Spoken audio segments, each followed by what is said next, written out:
Prime Minister, welcome to News Breakfast. Good morning. Look, why now? Why did you decide this was the time to make these changes to property taxes? We changed our position over a period of time.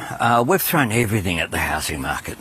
We've had our increased public and social housing through the Housing Australia Future Fund. We've had our build-to-rent scheme to encourage private rentals. We've had our shared equity scheme. But it still wasn't enough to get young people in particular into the housing market. And what this change will do is allow 75,000 young Australians to buy their own home.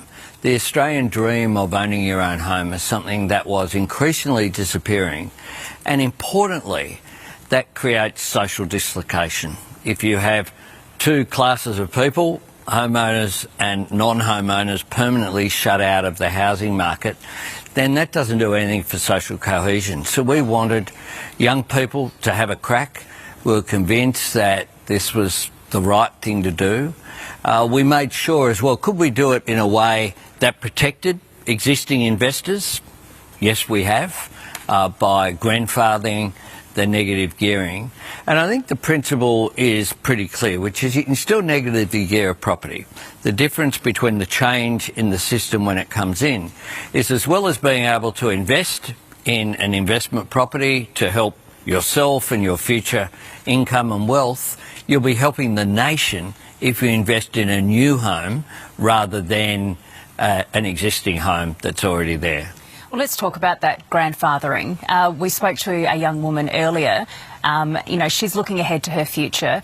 She's saying, but all the property investors now, they get to keep everything as is. So should you have gone further? No, I think it's a matter of getting the balance right and doing what's fair. We've done that by grandfathering, so that if you even if you bought a house on Saturday and it's contracted, then the existing system that was in place when you bought that home will stay.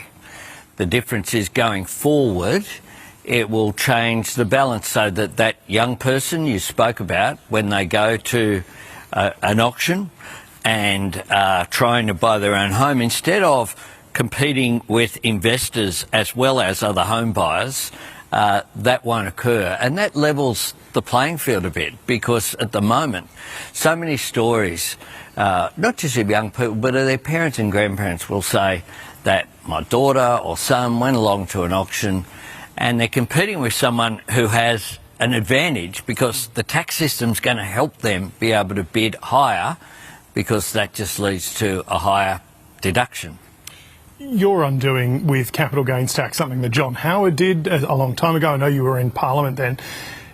Did it make your decision easier, looking across the opposition benches and seeing that they are effectively a fair bit of a rabble at the moment and really can't seem to get their act together? Well, they are a rabble, and they have not surprisingly just said no to everything, because they say no to everything. And that's what they've been doing for 4 years. Did it come into your thinking, though? Did you go, now we've got the political opportunity, because they're divided, we can get this done? This was about doing the right thing by the country, so that when you look back and you go, is this the right thing to do? People will say, yes, we firmly believe that. Whereas the changes that John Howard made in 1999, of course, before 1985, capital wasn't taxed at all. Paul Keating brought that in. John Howard brought in this change, and what that's done as well is distort where investment goes towards less productive activity. Now, one of the things that the changes in capital gains tax will do is to bring back that productive side of investment as well, whether it's equities or other forms of investment, and stop the distortion that's there in the market at the moment. Prime Minister, what about young voters? We talked about this with the Treasurer, who they're working their butts off, they can't get ahead, they're paying high rents, they're looking at shares, they're looking at investment properties elsewhere because they can't afford to buy where they are. They're going to get hurt by this. No, they're not. They're going to get a further tax cut with our working Australian tax offset. But that's not coming until mid-2028. They get a tax cut on July 1. Then they get another tax cut next July, July 27, then they get as well the working Australian tax offset in 2028. Then as well, they can benefit from the $1,000 instant tax deduction.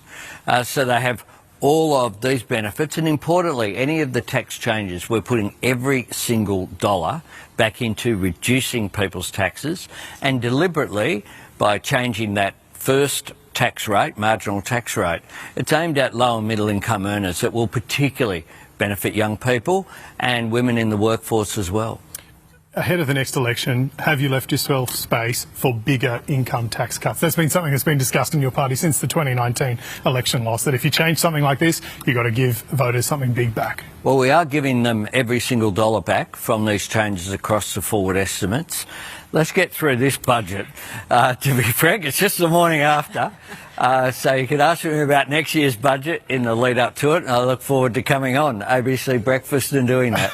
We look forward to seeing you. Let's talk about the cell. Now you're out and you're trying to convince people that this is the right thing to do. But you are going to face a lot of questions about breaking promises. Do you regret saying that you wouldn't change negative gearing capital gains? Well, we have changed our position, and we're upfront about that, and we're explaining why we have changed our position.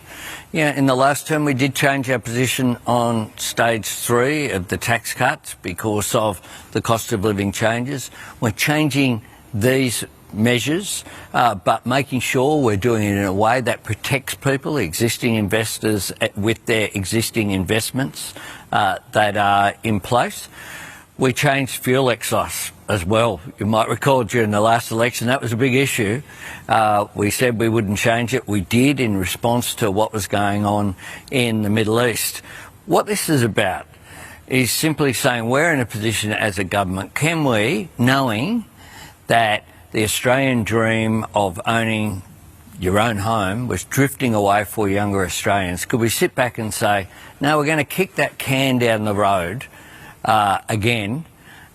We're making this change because it's the right thing to do. Just before we let you go, you've got to get this through Parliament, obviously. The Greens look like they will probably support this sort of thing. Are you expecting you'll have to make some concessions, negotiate in some way with them, or is this going to be take it or leave it, let's get it through? Well, look, these are changes which are serious changes.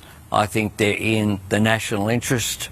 I would hope that everyone votes for it. I'm not naive about that, of course. The coalition tend to just say no to everything at the moment, which is why they find themselves in the position they are. But we will advocate. We hope to get support from as many members and senators as possible across the spectrum.